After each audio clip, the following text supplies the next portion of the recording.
কি খবৰ আপোনালোকৰ? এটি পুনৰ নতুন ভিডিঅ' লৈ আপোনালোকৰ মাজলৈ আহিছোঁ আৰু আজিৰ এই ভিডিঅ'টি হৈছে এটা ৰেচিপিৰ ভিডিঅ'। মখনাৰ মই এটা ৰেচিপি বনাইছোঁ, সেই ভাবিলোঁ আপোনালোকৰ মাজত শ্বেয়াৰ কৰি দিওঁ। আৰু মখনা আজিকালি সকলোৱে প্ৰায় খায়েই, ৰেচিপিবোৰো জানে, তথাপি ময়ো বনালোঁ আৰু আগলৈ আপোনালোকক মই বিভিন্ন ধৰণৰ ৰেচিপি দি যাবলৈ চেষ্টা কৰিম এই ব্লগৰ মাজেৰে। আৰু আহকচোন তেন্তে হেৰি ভিডিঅ'টি চাওক কেনেকুৱা হয়, আৰু মই কিবা নাজানিলে আপোনালোকেও জনাব। তেন্তে বলক ভিডিঅ'টি আৰম্ভ কৰোঁ আৰু সকলোৱে লাইক কমেণ্ট এবাৰ কৰি দিব।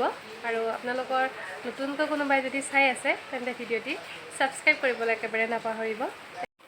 আবেলি সকলোৱে মখনাৰ কিবা এটা ৰেচিপি খাওঁ বুলি ক'লে সেইকাৰণে বনাব আহিলোঁ। আৰু এয়া 3 পেকেট গাখীৰ লৈ লৈছোঁ মই, আৰু এইটো কেৰাহী ইফালে গৰম হৈছে। মখনাটো এতিয়া বহাই দিওঁ।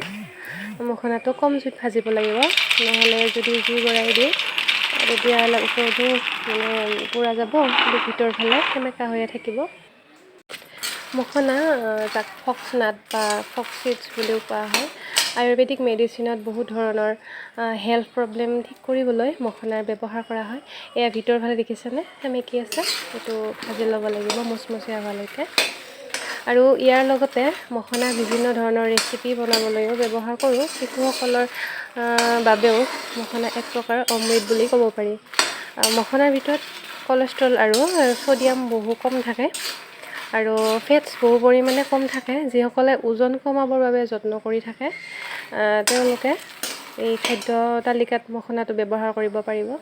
মই এয়া গাখীৰ 3 পেকেট লৈ লৈছোঁ, আৰু এইটো আমুল তাজাৰ এটা পেকেট 5 টকীয়া পেকেট, নল'লেও কথা নাই।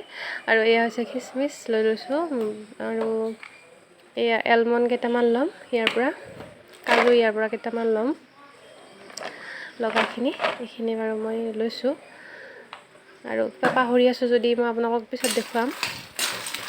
মোৰ কেতিয়াবা বনাই থাকোঁতেহে কিছুমান বস্তু মনত পৰে, আগতে মই ৰেডি কৰি ল'বলৈ পাহৰি যাওঁ। এয়া অকণমান ভাজা হৈছে, কিন্তু মই ভাঙিব পৰা নাই, মচমচীয়া হৈছে কিছুমান, এইটো অকণমান অকণমান মচমচীয়া হৈছে। মই এতিয়া ধৰক 5 মিনিটমান সময় ভাজিলোঁ আৰু ভাজিব লাগিব। আৰু ইফালে এলমণ্ড মই মিহিকৈ কাটি লৈছোঁ 8টামান, আৰু এয়া হৈছে খিচমিচ, আৰু সেইখিনি মই কাজু প্ৰয়োজন মতে লৈছোঁ। তো গাখীৰৰ পেকেটকেইটা কাটি ল'ব লাগিব। আৰু মোৰ ইফালে খুব চৰ্দি লাগি আছে, মাতটো চাগে বুজি পাইছে, কাহ আৰু চৰ্দি হৈছে। ইমান বৰষুণ দিছে, ঠাণ্ডা লগাৰ নিচিনা হৈ গৈছিলে, এদিন আমনি লগা হৈছে। আৰু এইটো মই ঘি লৈছোঁ, ঘিটো ল'ব পাহৰিছিলোঁ, এইটো ঘি লৈছোঁ, লাষ্টত এইটো দি দিম নমোৱাৰ সময়ত। মখনা মই প্ৰায় 10 মিনিট 15 মিনিটমান সময় ভাজিলোঁ, হৈ গৈছে। এতিয়া মই এইটো গাখীৰ দি দিম, গেছটো কমোৱাই আছে, আৰু 1 পেকেট গাখীৰ দি উঠি মই অকণমান লৰাই ল'ম, নহ'লে বাকী ঢালি থকালৈকে হয়তো তলত লাগি যাবও পাৰে। মখনাটো হাই প্ৰেছাৰ, যিবিলাকৰ হাই প্ৰেছাৰ থাকে, প্ৰেছাৰ কণ্ট্ৰল হৈ থাকিব মখনা খালে। কাৰণ কিছুমানে মখনা খাই ভাল পায়, হয়তো ভয় কৰিব পাৰে মখনা খালে প্ৰেছাৰ হাই হৈ যাব, কিন্তু সেইটো ভুল, প্ৰেছাৰটো কণ্ট্ৰলত থাকিব। আৰু যিসকলৰ ডায়েবেটিছ আছে তেওঁলোকৰ বাবে এইটো সুন্দৰ খাদ্য, কাৰণ ইয়াতে কোনো ধৰণৰ মিঠা সোৱাদ নাই। মখনাৰে সুন্দৰ স্নেক্সবোৰ বনাই খাব পাৰিব চাহৰ লগত। আৰু মই খুব ভাল পাওঁ এই মখনাটো খাই, দেখিবলৈ খুব মৰম লগা, দেখিবলৈ একদম পপকৰ্ণটোৰ দৰে লাগে। আৰু এইটো লাষ্ট গাখীৰৰ পেকেটটো দি দিছোঁ।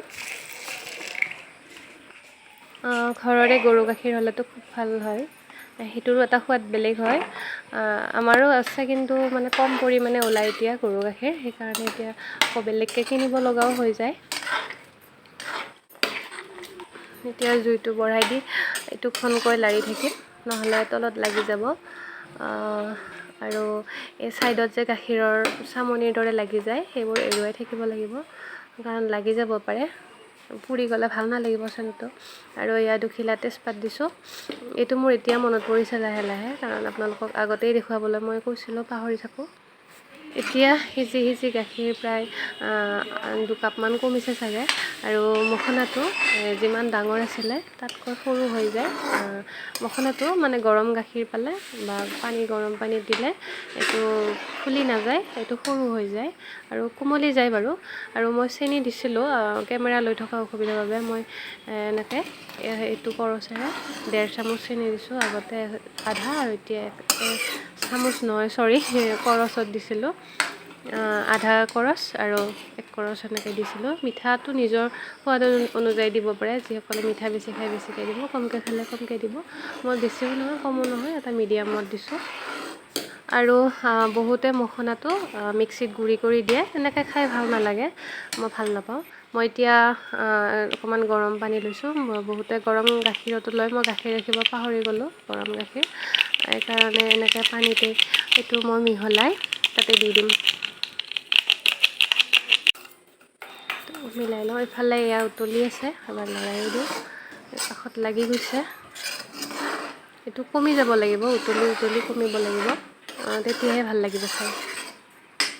বহুতে মখনাটো গুড়ি কৰি দিয়ে, ভাল নালাগে খাবলৈ, মিক্সিটো মাৰি দিয়ে, মই কৈছিলোঁৱেই।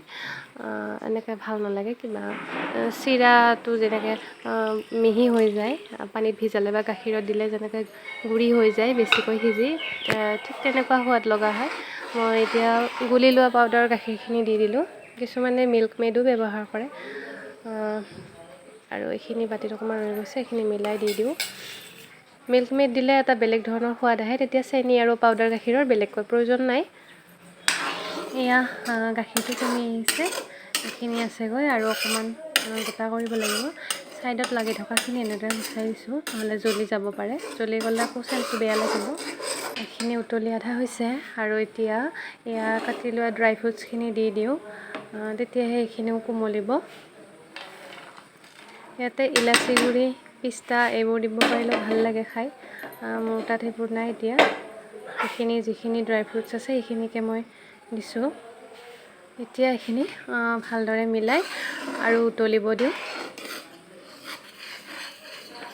3 মিনিটমান বা 4 মিনিটমান সময় উতলালে এইখিনি গোটা হৈ যাব। এয়া চাওক, 5 মিনিটৰ পিছত এইখিনি ইমান ধুনীয়াকৈ গোটা হৈ গৈছে। এইখিনি নমাই দিলোঁ গেছটো এতিয়া। এতিয়া মই এচামুচ ঘি দি দিম। ঘি দিলে খাবলৈ খুব ভাল লাগে, এটা ধুনীয়া সোৱাদ আহে। পায়স জাতীয় বস্তুত ঘি লাগেই আৰু কালাৰটো দেখিবলৈ খুব সুন্দৰ হয়। এইখিনি ভালদৰে মিলাই এতিয়া সকলোৰে বাবে মই বাতিত উলিয়াই ল'ম। ভিডিঅ'টি চোৱাৰ বাবে সকলোকে বহুত বহুত ধন্যবাদ জনালোঁ। আগলৈ মই আপোনালোকক এনেদৰে ভিডিঅ' দি থাকিবলৈ চেষ্টা কৰিম। আৰু এতিয়া সকলোকে খাব দিবৰ বাবে এনেদৰে বাতিত সজাই ল'লোঁ।